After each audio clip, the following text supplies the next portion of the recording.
Have you ever felt it? That sudden, overwhelming certainty that someone is meant for you. It's a feeling that seems to bypass all logic, a deep inner knowing that tells you, this is it. This is the person. It's a powerful, almost magnetic pull that can silence every other voice in your head. And with that certainty comes an equally powerful command. Do not doubt it. But what if I told you that this profound feeling, this sense of destiny, might not be about the other person at all? Psychology suggests that this experience, while feeling incredibly real and external, is often a mirror reflecting the deepest, most hidden parts of your own inner world. It's a projection, a story your unconscious mind is telling you about what you need, what you lack, and what you are yearning to become. Think about the nature of this feeling. It's rarely based on a long, rational assessment of compatibility, shared values, or life goals. Instead, it often strikes quickly, based on a handful of interactions, a specific look, or a sense of immediate, unexplainable familiarity. You feel like you've known them forever. This isn't necessarily a sign of a past life connection or cosmic destiny. From a psychological perspective, it's a sign of recognition. Your psyche is recognizing something in them that is a vital but often undeveloped part of yourself.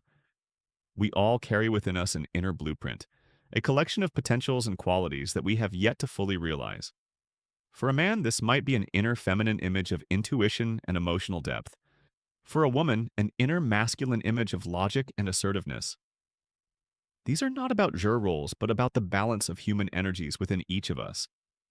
When you meet someone who seems to perfectly embody these hidden parts of you, your unconscious mind projects that entire inner blueprint onto them. Suddenly, they are not just a person, they are the key. They become the symbol of your own wholeness. You don't see them for who they truly are, with all their flaws, complexities, and separate life story. Instead, you see them through the lens of your own unmet potential.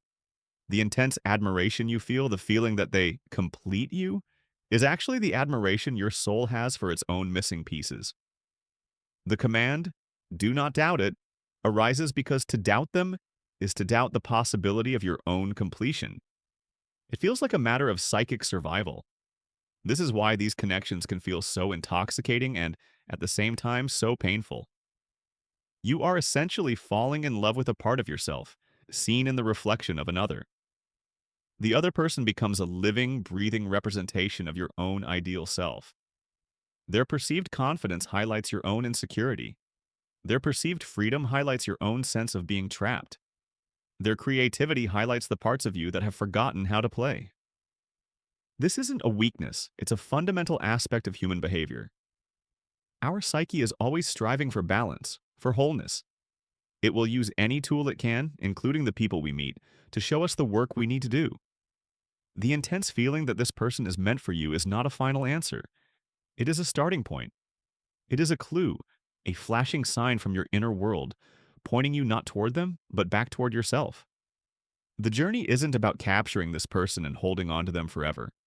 The journey is about understanding what they represent within you and beginning the work of bringing that quality to life in your own world. Let's explore why this internal command, do not doubt it, feels so absolute. This isn't just a romantic notion, it's a deep-seated psychological defense.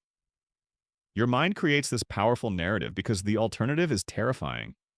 To doubt the connection is to face the possibility that you are not, in fact, about to be saved or completed by another person. It means the responsibility for your own wholeness, your own happiness, and your own growth falls squarely back on your shoulders. The projection is a beautiful shortcut. It allows you to feel whole, vibrant, and alive simply by being in proximity to this person. You get to borrow their light. The ego loves this arrangement. It's far easier to admire someone else's courage than to cultivate your own. It's simpler to be captivated by their passion than to discover what truly ignites your own soul. This is where we must talk about the parts of yourself you usually hide.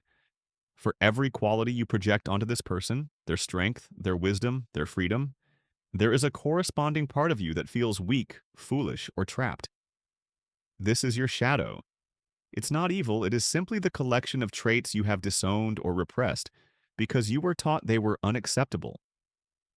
When you place someone on a pedestal, you inevitably cast a longer, darker shadow for yourself.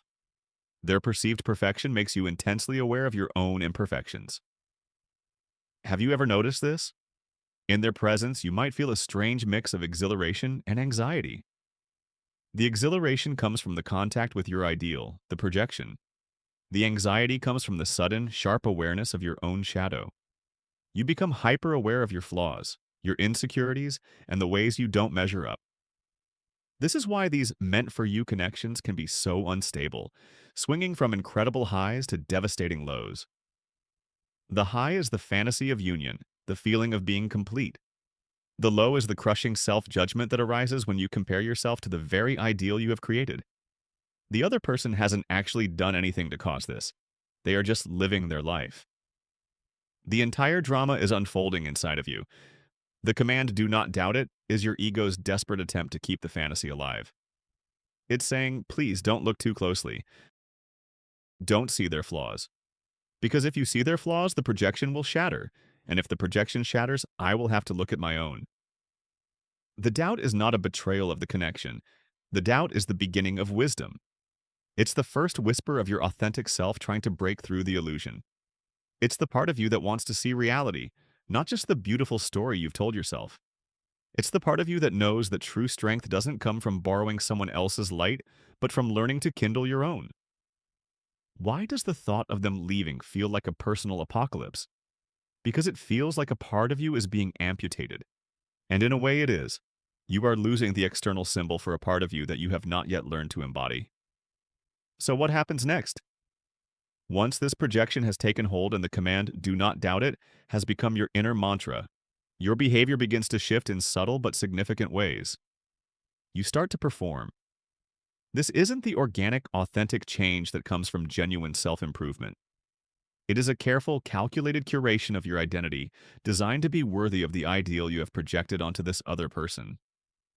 You might suddenly develop an intense interest in their hobbies, adopting their taste in music or books, not out of genuine curiosity, but as a way to build a bridge to the world they inhabit. You might start to downplay parts of yourself that you worry they wouldn't like. Your quirky sense of humor, your unconventional opinions, your messy, vulnerable emotions. You are essentially trying to become the perfect partner for the perfect person you have imagined them to be. This is a path that leads directly away from yourself. Every choice made to please their imagined ideal is a choice that betrays your authentic self. The irony is that the very person you are trying to be is a hollow shell. It lacks the depth, the history, and the beautiful contradictions that make you who you are. You are attempting to win over a projection with another projection. The entire relationship in your mind becomes a fragile performance. And this performance is exhausting. You live in a state of constant low-grade anxiety, terrified that the mask will slip. You worry that they will see the real you and that the magic will be broken. But the magic was never in them. It was in the story you were telling yourself. The person they are connecting with is not truly you, and the person you are connecting with is not truly them. This is where a lesson from ancient Stoic philosophy becomes incredibly relevant. The Stoics taught that the key to a tranquil life is to understand the difference between what is in our control and what is not. You can control your thoughts, your judgments, and your actions. You cannot control other people, their feelings, or how they choose to behave. The meant-for-you obsession is the ultimate act of placing your happiness entirely in the not-in-your-control category. You have taken the most precious thing you own, your inner peace, and made it contingent on someone else's whims. Their approval becomes your source of validation. Their attention becomes your source of worth. Their presence becomes your source of security. Do you see the danger in this? Your emotional state is no longer your own. It rises and falls with their every move. A quick reply to a text message brings a rush of relief and joy. A delayed response triggers hours of anxious speculation. A kind word makes you feel on top of the world. A moment of their distraction feels like a personal rejection. You have handed over the remote control to your feelings to someone who doesn't even know they have it. This is not love. This is a form of self-imprisonment. The command "do not doubt it" is the lock on the cage. It prevents you from questioning the very structure of your own prison, because to doubt the connection is to admit that you, and only you, have the key to let yourself out. And letting yourself out means facing the vast, intimidating freedom of being responsible for your own emotional well-being. The inevitable next stage in this psychological drama is the emergence of what we can call the evidence project. Once you have committed to the belief that this person is meant for you, your mind goes to work like a tireless detective, but with a critical flaw. It has already decided on the conclusion. Your brain is no longer objectively observing reality, it is actively seeking confirmation for the story it wants to believe. This is a well-known phenomenon in behavioral psychology called confirmation bias. We all do it. We selectively notice, interpret, and remember information that supports our pre-existing beliefs while conveniently ignoring or dismissing anything that contradicts them. In the context of this meant-for-you narrative, it becomes incredibly potent. A simple, polite smile from them is not just a smile, it's a secret sign, a confirmation of your special bond. The fact that you both like the same obscure band is not a coincidence. It's proof of your soul-level connection. Every small overlap in your lives becomes another piece of evidence that you build into a fortress of certainty around your belief. You tell these stories to yourself and maybe to your fries, repeating them until they feel like undeniable facts. You see, they said this, and then this happened. It has to mean something. You are building a case, not discovering a truth. The motivation is not to understand reality, but to protect the beautiful feeling of the projection. Simultaneously, you become an expert at explaining away anything that doesn't fit the narrative. If they are distant or seem uninterested, your mind will leap to create a justification. They must be having a bad day. They're just shy and afraid of their own deep feelings for me. Their past experiences have made them cautious. You invent entire backstories for them, complex psychological profiles that explain why their behavior doesn't align with your fantasy, all in a way that keeps the fantasy intact. You might even interpret their disinterest as a challenge, a test of your faith in the connection. The more they pull away, the more intensely you might feel that you need to prove the connection is real. This is a dangerous and disempowering loop. You have stopped engaging with a real human being and are now interacting almost exclusively with the character you have created in your mind. The real person with their own needs, desires, and agency becomes almost irrelevant. This is why you can feel so deeply connected to someone you barely know. The connection exists entirely within your own psyche. Think about how much energy this takes. The constant analysis, the interpretation of every little sign, the justification of every inconsistency. It is mentally and emotionally draining. Yet you persist because the alternative, admitting the story might be wrong, feels like a catastrophic failure. It would mean that all the evidence you so carefully collected is meaningless. It would mean that the feeling of certainty was just that, a feeling. It would force you to confront the void that the fantasy was so effectively covering up.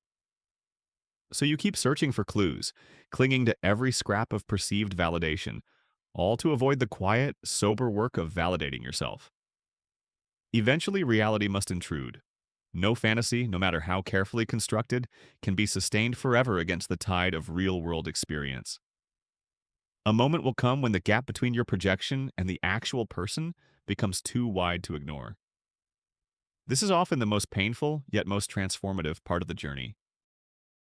The crack in the illusion can appear in many forms. Perhaps they start a relationship with someone else, an undeniable fact that your evidence project cannot explain away. Perhaps they say something careless or act in a way that is so fundamentally out of character with your idealized image that the projection shatters. Or perhaps most quietly and confusingly, you simply get to know them better. And the ordinary, flawed, complex human being that emerges is not the mythical savior you had imagined. This moment of disillusionment feels like a profound betrayal. But who betrayed whom? They did not betray you. They were simply being themselves. In a very real sense, you betrayed yourself. You abandoned your own reality for a beautiful, intoxicating story. The pain you feel is not the pain of a lost love because you were never in love with the real person. It is the pain of a dying fantasy. It is the grief for a future that never existed outside of your own mind. It is the shock of psychological withdrawal from the most addictive drug there is, the hope that someone else can do the inner work for you. The command, "do not doubt it," is now screaming in your head, but it sounds more like desperation than conviction. It's the ego's last stand, trying to piece the fantasy back together. This is just a test, it might say. If you just hold on, it will all make sense. This is the critical choice point. You can either double down on the delusion, retreating further into fantasy and perhaps even resentment, or you can choose to face the truth with courage. To face the truth means accepting the pain. It means allowing yourself to feel the disappointment, the embarrassment, and the profound sadness of the illusion breaking. This is not a sign of failure. It is the beginning of genuine self-discovery. The pain is a signal. It is your psyche's way of telling you that you have been living out of alignment with reality. It is an invitation to come home to yourself. Why does it hurt so much? Because when the projection is withdrawn, you are left face to face with the very void you were trying to escape. All the qualities you projected onto them, the confidence, the wholeness, the purpose, are now gone, and you feel their absence within yourself more acutely than ever before. You are forced to confront the parts of yourself you deemed unworthy, the shadow that was so conveniently hidden behind their light. This is the moment to ask the truly important questions. What was I seeing in them? What quality did they seem to possess that I feel I lack? Why did I believe that I needed them to access that part of myself? The answers to these questions are the roadmap for your own growth. The person was never the destination. They were just the signpost, pointing you back to the parts of your own soul that are waiting to be claimed. To truly begin the journey home to yourself, you must be willing to sit with the discomfort of this disillusionment. This is where the real work begins, far from the exhilarating highs of the initial projection. It is quiet, internal work. It is the process of reclaiming the parts of yourself that you gave away. Let's make this practical. Think back to the very first quality that captivated you about this person. Was it their sense of freedom, their artistic passion, their intellectual clarity, their unwavering confidence? Whatever it was, that quality is a dormant seed within your own psychological soil. You didn't invent it out of thin air. You recognized it because it already exists as a potential within you. Your psyche projected it outward because it didn't know how to cultivate it inward. So, if you admired their freedom, the question is not, how can I get them back? The question is, where in my own life do I feel trapped? What beliefs, obligations, or fears are holding me back from my own sense of liberation? You must turn the focus of your investigation away from them and onto the landscape of your own life. Perhaps you are in a job that stifles you, or a family situation that limits you. The energy you spent analyzing their every move can now be redirected into analyzing your own circumstances with honesty. You don't need them to feel free. You need to start making small, courageous choices that lead to your own freedom. If you were drawn to their creativity, the work is not to become their muse, but to become your own artist. When was the last time you allowed yourself to play, to create something for the sheer joy of it, without worrying if it was good enough? The projection latched onto their creative energy because your own is starving for expression. Maybe you need to pick up that old guitar, that dusty paintbrush, or that empty journal. The act of creating, even imperfectly, is how you begin to integrate that projected quality. You are taking back the power. You are learning to generate for yourself the very feeling you thought you could only get from them. This process is about becoming your own source. If you saw them as wise, you begin to trust your own intuition. If you saw them as strong, you begin to set boundaries and stand up for your own needs. Each step you take to embody these qualities for yourself weakens the need for the external projection. You are slowly, deliberately filling the inner void, not with another person, but with your own expanding self. This is the path of becoming your true self. It's not as glamorous as the whirlwind romance of the initial fantasy, but it is infinitely more real and more lasting. You stop being a spectator of someone else's amazing life and start becoming the protagonist of your own. You will find that the desperate, needy energy that fueled the obsession begins to transform into a calm, centered self-assurance. You no longer need someone else to complete you because you are actively engaged in the process of becoming whole on your own. Continuity. As you commit to this internal work, something remarkable begins to happen. The internal command, do not doubt it. which once held such tyrannical power over you, starts to lose its voice. It's no longer a booming order from the depths of your soul, but a faint, receding whisper. Why? Because you are no longer deefing a fragile fantasy. You are building a solid foundation of self-awareness and self-reliance. Doubt is no longer a threat. It is a tool. You can now look back at the experience not with shame or regret, but with a new kind of clarity. You can see the projection for what it was, a necessary, if painful, catalyst for your own growth. You start to see the other person more clearly as well. Stripped of the heavy cloak of your projection, they can finally emerge as a regular human being, flawed, complex, and separate from you. You may still appreciate their good qualities, but you are no longer blinded by them. You can see their insecurities, their inconsistencies, and their own life struggles. This is a profound shift from idealization to humanization. And in this clear-sighted view, a genuine connection might be possible for the first time, one based not on need and fantasy, but on mutual respect for two separate, whole individuals. Or, more likely, you may find that without the fuel of the projection, the intense attraction simply fades, leaving behind a neutral feeling of goodwill or even indifference. You realize the magnetic pull was never truly about them. This is where you begin to cultivate what modern psychology calls a secure attachment with yourself. Instead of seeking validation, safety, and a sense of worth from an external source, you learn to provide these things for yourself. You become your own secure base. When you feel anxious, you don't immediately reach for your phone to see if they've texted. You learn to sit with the anxiety, understand its source, and soothe your own nervous system. When you accomplish something, you don't wait for their praise to feel proud. You learn to celebrate your own victories and acknowledge your own efforts. You are reparenting the parts of yourself that were taught to look outside for approval. This self-reliance is the bedrock of true emotional intelligence.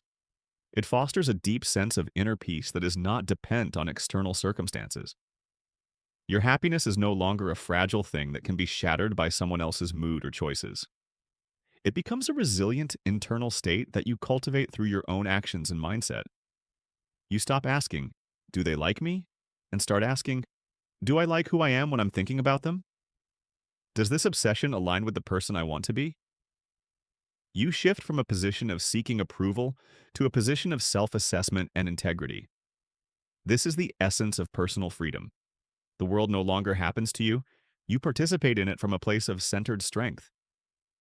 The feeling of meant for you is no longer a trap that pulls you into a vortex of obsession, but simply data, information about your own inner landscape, pointing you toward the next area for growth.